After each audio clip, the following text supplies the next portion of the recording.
میرے نبی پاک صلی اللہ علیہ وسلم نے فرمایا جو رب کے بندے ہوں گے ان کے قیامت کے دن چہرے چمک رہے ہوں گے. تو یا رسول اللہ صلی اللہ علیہ وسلم اس کے علاوہ بھی کچھ بندے ہیں؟ فرمایا لعن عبد الدنیا وعبد الدرہم. فرمایا کچھ دنیا کے بندے ہیں، کچھ درہم کے بندے ہیں. ترجمہ یوں کر لو کچھ ڈالروں کے بندے ہیں. یہ حدیث مشکات میں موجود ہے. ڈالر کے، ریال کے، لاکھ کے، کروڑ کے بندے. حضور وہ کون ہے؟ فرمایا لعن عبد الدنیا وعبد الدرہم. جو دنیا کا اور دولت کا بندہ بنے وہ لعنتی ہے، ملعون ہے. یہ خدا کا بندہ رہا ہی نہیں، یہ پیسوں کا بندہ بن گیا ہے، دولت کا بندہ بن گیا ہے. اس کا معیار بدل گیا ہے. حضرت سالم بن عبداللہ بن عمر حضرت عمر فاروق کے پوتے تھے، کعبے کا طواف کر رہے تھے.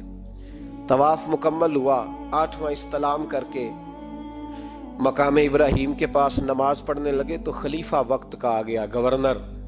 السلام علیکم کے بعد اس نے فوراً بات چھیڑی، کہنے لگا حضور کوئی حکم ہو تو بتائیے گا. تو آپ کہنے لگے تو بڑا ہی بیوقوف ہے یار، تجھے کس نے گورنر بنایا؟ بڑا تو بیوقوف ہے، تجھے تو سلیقہ ہی نہیں بات کرنے کا. حضور کیا ہوا؟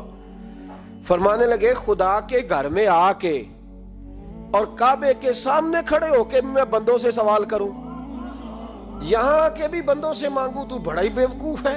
سامنے اس کا گھر ہے، سامنے اس کا گھر ہے بیت اللہ اور حجر اسود اور مقام ابراہیم اور مقام ملتزم، اور یہاں بھی میں بندوں سے مانگوں. کہتا ہے مجھے بھی کبھی کسی نے ڈانٹا نہیں تھا، میرے بھی پیروں تک پسینہ نکل گیا.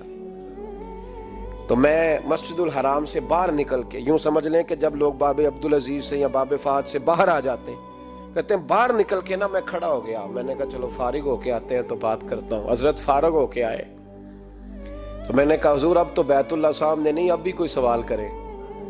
تو فرمانے لگے اچھا ضروری ہے؟ کہا حضور ضروری ہے. تو فرمانے لگے چل پہلے بتا تجھ سے دین مانگوں کہ دنیا مانگوں، بول. تو کہنے لگا حضور میرے پاس تو دنیا ہی ہے، دین تو آپ کے پاس ہے.